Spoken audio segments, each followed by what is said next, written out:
Okay, well, I'm going to tell you now about sort of a general set of rules for calculating oxidation numbers. This general method is actually 6 rules, and it's all described in section 4.9 and in particular pages 165, 166 in your text. So here are the rules. I'll just kind of run down them quickly. The sum rule says if you add up all the oxidation numbers on a molecule, that equals the net charge on the molecule, and that might be 0. It quite often is if it's an ordinary covalent compound. Pure elements have oxidation number of 0. If you have a monatomic ion like sodium plus, then the oxidation number just is equal to the charge on that ion. If you have a compound that's got fluorine in it, then the oxidation number of fluorine in that compound is -1.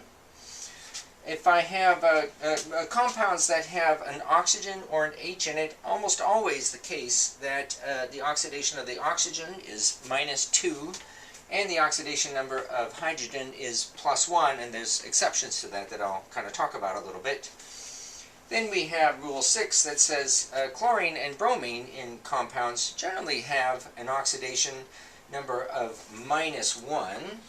That's a -1, except when they're in combination with fluorine, in which case we have to back that out in a different way. So I have a number of examples that I'm going to kind of take us through here. Here's sulfur dioxide. I think I'm just going to choose rule number 5 right here. Most compounds with oxygen the oxygen has an oxidation number of -2, so I'm going to say -2 there on the oxygen. Now there are 2 oxygens, so it's both of them have a -2 oxidation number.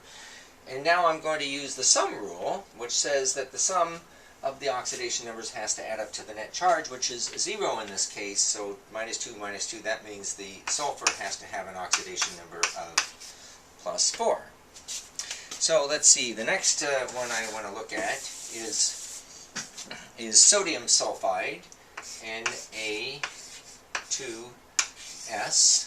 Okay. Now this is not a covalent compound, as you probably know, because sodium is a metal, sulfur is a non-metal. That makes this a salt, and therefore I know that the sodium, that's an alkali metal, that's going to have an oxidation number of +1, and there's 2 of them, so I'll have +1, +1. And now once again I'll use the sum rule that says if this whole thing has a net 0 charge, that means the sulfur has to have an oxidation number of -2. Okay, so let's see another one. Calcium sulfate. Calcium sulfate. CaSO4. Now this is also a salt. That's a metal. Calcium is a metal, and this is a polyatomic anion. So let's at least get the first part of this. Calcium is an alkali earth metal, and it likes to have an oxidation number of +2, and that means this whole thing has to have an oxidation, well, it has to add up to an oxidation number of -2. Okay, I'm just going to put that in parentheses because that's just the sum. In oxidation number, that's a number that you assign to individual atoms in a molecular compound. Alright, so that adds up to -2. How's that going to work? Well, each oxygen has a -2 according to rule number 5 here. So I've got -2, -2, -2, -2, that's -8. The whole thing has to have add up to -2, and that means that the sulfur here has to be a +6 in order for that to work. Okay, so that's calcium sulfate. How about NO2? NO2.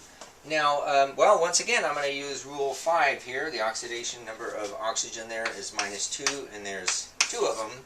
So obviously that means the nitrogen has to have a +4. Yeah. Let's see. I'll let you do N2O then. Here's N2O. Okay, and maybe you want to give this one a shot. Okay, here we have, well, I'm just going to use oxygen as being -2 again. The whole thing has to add up, according to the sum rule, to a 0. And that obviously means that the nitrogen must be +1. Each nitrogen has a +1 oxidation number. And we'll do one more, HNO3. So HNO3, nitric acid. Okay, and now you might want to give this one a try on your own. Okay, so, well, I'm going to use the same rule here. It's oxygen, and it has -2, so that's a -2, -2, and -2. Let's see, that's going to add up to -6, but I'm also going to use rule number 5 that says hydrogen has to have a +1 in this compound. So I think that means I've got a -6 + 1. That means the nitrogen has to be a +5 oxidation number. So those are those. Let's see, I think I'll do one more, which has to do with the two of these exceptions. It goes back to this. When a compound, sometimes oxygen doesn't have a -2 charge, and those cases are your hydrogen peroxide, and maybe it's best to remember that peroxides are weird like this. Peroxide. Okay, and since hydrogen in this case is going to have a +1, +1, there's two of them, then it must be that each oxygen has a -1 in order for the sum to add all up to 0. And so that's it. So peroxides are exceptions, the exceptions to rule number 5. And I'm going to give you one more exception, and it goes like this. The only time that hydrogen doesn't have an oxidation number of +1, well, there's a few, well, I haven't even mentioned pure elements. Let's just talk about that for a moment. Hydrogen, oxygen gas, or hydrogen gas, those are pure elements, so they have to have oxidation numbers of 0 for each of them. But what if there are some cases where hydrogen is in a compound and it doesn't have an oxidation number of +1, and those are called the metal hydrides, METAL hydrides. Okay, and those have a form like this, NaH.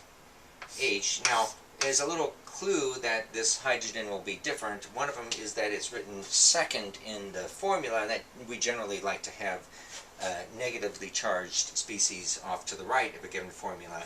I'm going to use the idea that this is, well, we would call this a salt, perhaps. That would be a +1, and that means that the H has to have a -1 charge, so that's a metal hydride. And so there's only one more then that I want to talk about, and it's rule number 6 here. So chlorine and bromine typically have oxidation numbers of -1, unless of course it's pure chlorine or pure bromine, in which case it would be 0. But what if I have a molecule like this, Cl bonded directly to F? So that's one of these exceptions to, for rule number 6.